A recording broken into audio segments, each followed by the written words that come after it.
Okay, I'm back to start part 2 of the video on my circle cutting jig that is for large bowls.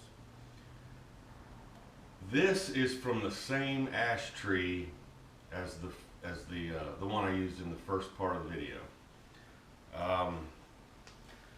This time I want to do it a little different. I want to make a live edge bowl, so that's going to be the top edge. And the guys that cut the tree down tore off some of the bark over here, so I'm going to have to get rid of a little bit of wood there. And one thing I think that can make this a little bit easier in the bandsaw, even just for handling it, is to just take a chainsaw and cut these 4 corners off. Make it weigh less, and I'm going to do it fairly close, so it might even make that wood give a little bit when the bandsaw blade is coming around the curve, and give you a slightly wider curve behind the bandsaw blade. I'm doing this video now because I did get my new blade. The last part I used a 1/2 inch wide by 3 teeth per inch blade. Now I've got the same blade but 3/8 wide. So I think it'll cut a tighter curve like this easier without binding. So that, combined with chopping the 4 corners off, and those 2 things, and one other thing, I'm going to try very hard to get the blade drift set, or the fence set perfectly with the blade drift, so that I'm not trying to reset that and second guessing myself the whole time. So I'll come back after I chop these corners off with a chainsaw. Okay, I cut off the corners and mounted the faceplate on, and I'm ready to put it in the jig. Okay, one thing I want to show you before I mount the bowl in the jig is how I go about getting the drift on set for the fence. So here we go.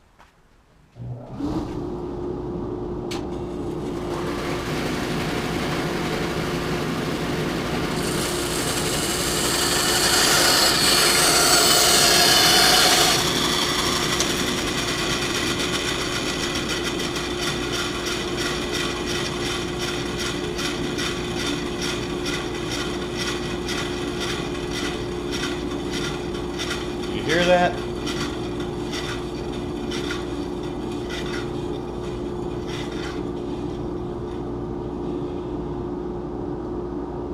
I like this new blade, but when it came in the mail, it was a little bent right where they braze it together, and I tried to straighten it, but it's not perfectly straight, so you can hear it come through every time.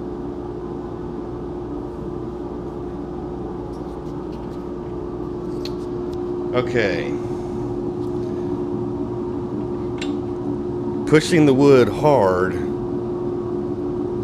I'm at this angle to get it to get the blade to follow this straight line. So you can see that's not really in line with the fence. So when I set up my fence, I'll set up a fence that I can make at that angle over here. Okay, now let's see if it goes on there easy.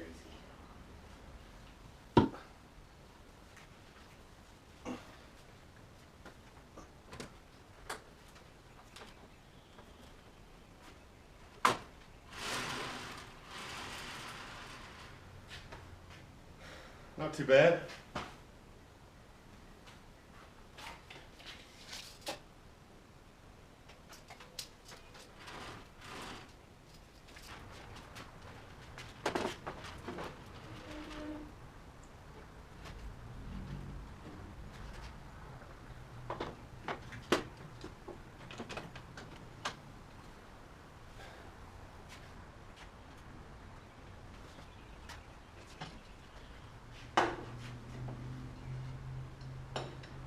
Start the cut, you have to make sure it can't spin.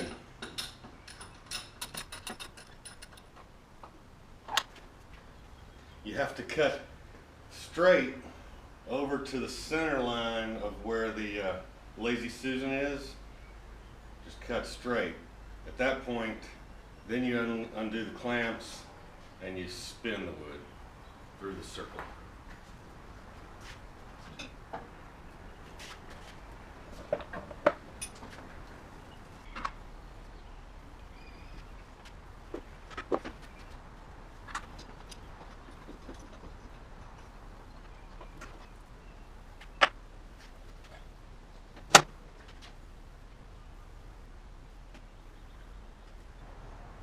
I think same as last time, I barely have enough room to leave my blade guides on. Okay, maybe that camera angle is a little better. All right. First try and last try.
Success!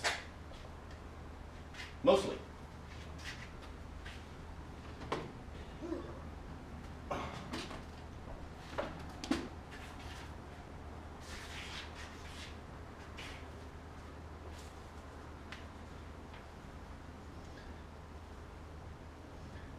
It's not perfectly round either, right at the end. I don't know exactly why.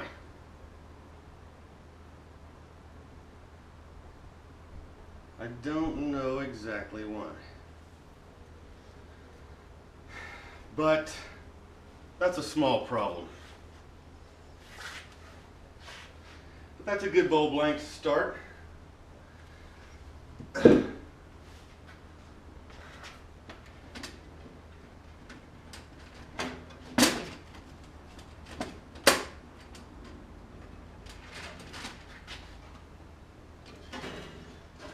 And there's what you have left.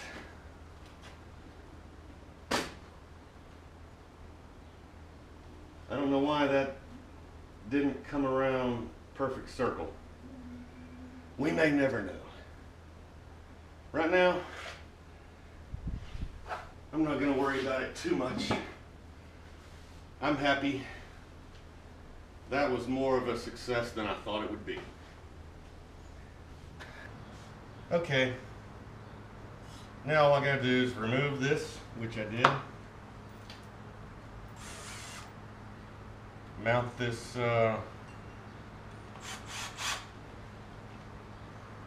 faceplate for the lathe and then put it on.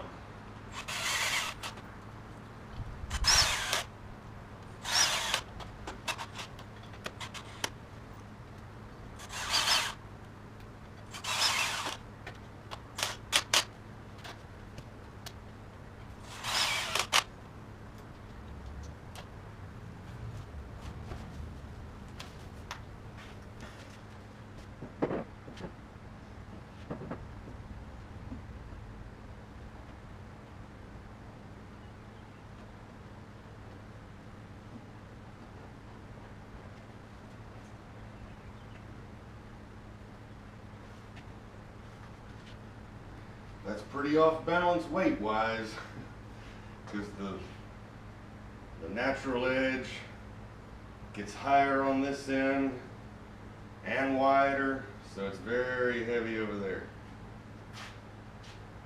That might be a problem for a little while.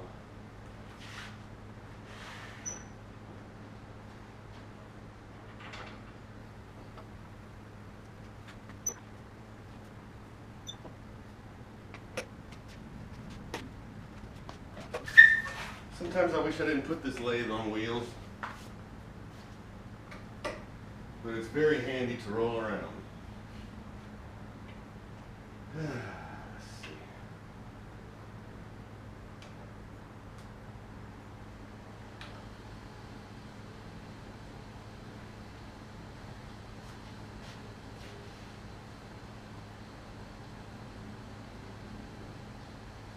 It's a little shaky. Sometimes you can speed it up a little bit and it'll actually stop shaking. It's just kind of the perfect speed. So anyway,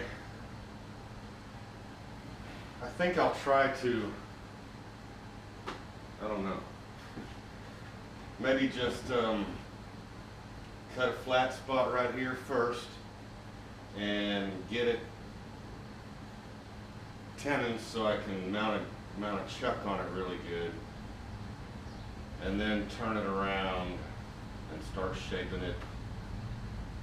And I guess a natural edge bowl this big, it's gonna be off center weight wise the entire time you're making the bowl. So anyway, there you go, from log to lathe. Thanks for watching.